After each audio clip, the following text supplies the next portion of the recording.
আর যদি না শুকরিয়া করিস, you have to mind it and realize it. I have a lot of painful punishment. মনে রাখবে আমার কাছে কঠিন যন্ত্রণাদায়ক শাস্তি আছে। আমরা শান্তি চাই নাকি শাস্তি চাই? কম চাই নাকি বেশি চাই? আসুন আপনি একটু মনোযোগ দিয়ে শুনে। যারা এবছর হজে যাবেন, এখানে কি কেউ আছেন এবছর হজে যাওয়ার মতো আছেন? এখানে কেউ নাই। কি বলেন? আল্লাহ আগামী বছর যেন এখানে আরো 10 জন 20 জন যেন বলে আল্লাহ আমরা হজে যাবো, আল্লাহ তুমি কবুল করে রাখো না। হজের মধ্যে কি কি কাজ? 1 নম্বর হচ্ছে নিয়ত করা, 2 নম্বর হচ্ছে বাড়ি থেকে বের হওয়ার সময় ইহরামের কাপড় পরা। কি পরা? ইহরামের কাপড় কয়টা জানা নেই না? ইহরামের কাপড় কয়টা? দুইটা। ইহরামের কাপড় কয়টা? দুইটা। আর মুদ্রার কাপড় কয়টা? তিনটা।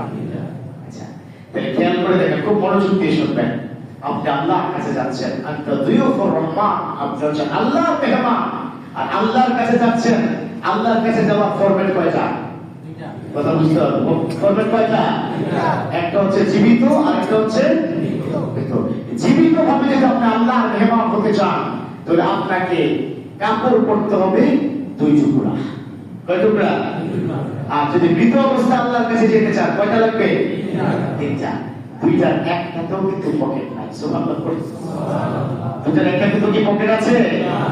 তার মানে হচ্ছে আপনি যখন আল্লাহর কাছে জীবিত অবস্থায় যান, আল্লাহ বলে দিয়েছেন তোর পকেট নাই, তুই শূন্য হাত।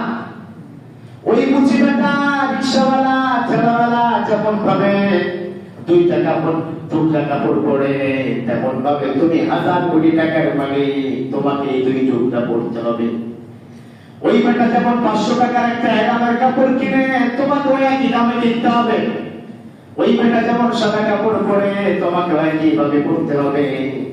তোমাকে মনে করতে হবে আমি কিছুই না, ও আল্লাহ আমিও মেহমান, ওই মুচিবেটাও আল্লাহর মেহমান। সুবহানাল্লাহ।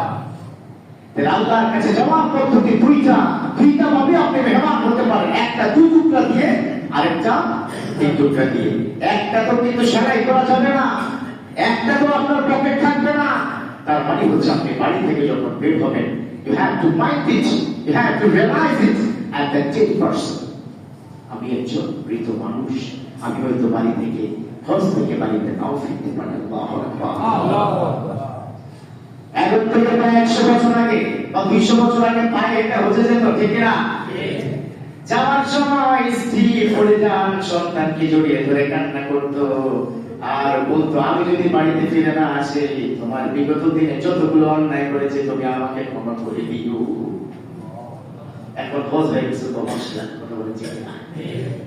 এখন সেই আবেগ অনুভূতি না, একসময় অনুভূতিটা ছিল। তো আপনি 2 টুকরো কাপড় যখন পরবে, আপনি আল্লাহ মেহমান হয়ে গেছেন, আল্লাহ জিম্মায় চলে গেছেন। এজন্য বলে দিয়েছেন যখন তুমি চিন্তা করবা মান আমাদা ফিল হজ্জ ফালাম ইয়ারফুস ওয়া লাম ইয়াফসুক, যখন তুমি চিন্তা করবা যে তুমি হজের কার্যক্রম শুরু করে দিয়েছো, তখন তোমার কথা বলা যাবে না, তোমার কোনো অন্যায় করা যাবে না, অশ্লীল কোনো কাজ করা যাবে না। গায়ের মধ্যে যদি মশা তোমাকে কামড়ায়, খবরদার ওই চেষ্টাকে তুমি হত্যা করো না। আল্লাহু আকবার। কি সুন্দর বিধান! গায়ে যদি মশার কামড় দেয়, দেব মশাকে কামড়া, আজকে তো কিছু পাবো না, এতদিন ধরে মারছিলাম, মশার ভেট দিয়ে মারছিলাম, স্প্রে দিয়ে মারছিলাম, আজকে আমার না, কারণ আমি আল্লাহর মেহমান হয়ে গেছি। এবং আপনি যখন কাপড়ের এই কাপড়টা যখন পরবেন, তারপরে কোনো আতর মাখা যাবে না। আতর মাখা যাবে যখন আপনি কাপড় পরে ফেলেছেন, স্ত্রীকে জড়িয়ে ধরা যাবে না। সুবহানাল্লাহ। তার মানে দেখুন, একজন মৃত ব্যক্তির সাথে আপনি হাজির, কি সুন্দর মেয়ে। একজন মৃত ব্যক্তি স্ট্যান্ড বাই হয়ে শুয়ে আছে, সে ব্যক্তি যেরকম নিজের গায়ে আতর মাখতে পারে না, মশা মারতে পারে না, সে ব্যক্তি যেরকম স্ত্রীকে জড়িয়ে ধরতে পারে না, কলিজার টুকরা সন্তানকে আদর করতে পারে না, আপনি যখন হাজির হয়ে যাবেন, ইহরামের কাপড় যখন পরবেন, আপনি ওই কাজগুলো একটাও করতে পারবেন না। সুবহানাল্লাহ। আপনি যখন এখান থেকে যাবেন, আসতো না হজ ক্যাম্পে যাবেন, সেই জায়গায় গিয়ে আপনি একটাই কাজ আল্লাহর কাছে বলা, লাব্বাইক। কি বলা? আল্লাহ লাব্বাইক, আল্লাহুম্মা লাব্বাইক, লাব্বাইক লা শারীকা লাক, লাব্বাইক ইন্নাল হামদা ওয়ান নি'মাতা লাকা ওয়াল মুলক